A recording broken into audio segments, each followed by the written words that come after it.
Well, I'm going to start it off a little differently. And let's make some noise.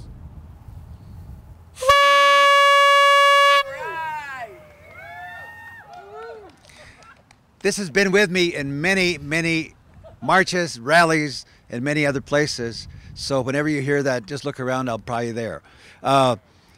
It's a pleasure to be here. Thanks for putting it together. We're not a multitude, but we're really dedicated folks. That's what it takes. Dinah's absolutely right, that we can talk all we want about how the other person's not doing something, but if we're not doing it either, then we have no place to talk. I want to make sure that I continue my commitment to everyone to make sure that you have a voice and to make sure that that voice is not only heard, but put in a place of importance. Too many times we think that, well, you know, if we just wait them out, they'll go away. Don't go away. That's what people are waiting, hoping for. And some of them can. Some of them do have the, I don't know, understanding that if you just don't pay attention, they'll go away. Mahatma Gandhi said, they first will ignore you, then they'll denigrate you, and then you win because you continue doing it. Many times I've noticed that in the audience, there are a lot of friends, and it is unfortunate that you can't just sort of say, we're going to do this and it's going to get accomplished right now.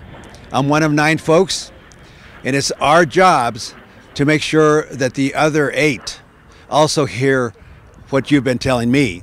And I, in turn, am able to rally what I can within that chamber, within those other 8.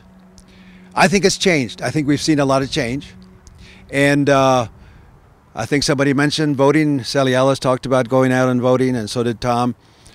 Well, if you don't vote, or if you think that, you know, it's never going to change, they're all a bunch of whatever, rascals, and the best thing to do is just not pay attention to them, you've lost already. Because that's what they want you to do. Voter suppression is not some kind of magic formula in making sure that people don't go out to vote. It's just discouraging all of us. And once we get discouraged, then we think, you know what? Why vote? That's exactly what they want you to do and exactly what they want you to say and believe. It'll change. It'll change over time. I think we've gone a long ways.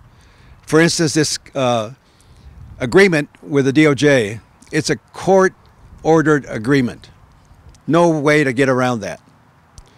So the city needs to pay attention, not only to the changes in procedure, not only to the changes in the way it's written, but also in the way that the community is going to be treated. You, us, we have the duty to make sure that when something like that is not being done or is not being followed, that we make sure we do. We are the pressure point. They can't escape it until we all give up. And I haven't given up. That's why I carry my reminder. Yes, it's my, what is it? I don't know how old it is, but probably not as old as I am. Right. So, again, be sure that you keep the pressure on. No way can they escape that unless you let them. I will commit myself again to listen to everything you have to say, do all I can, and make sure that when we move forward together. Nothing worse than moving forward separately. And some of that's been happening. Again, that's an old tactic. You know, e pluribus unum. And it's not just a cute saying. It really means something. If we're together, we stand together. If we're apart, we fall apart. Thank you very much.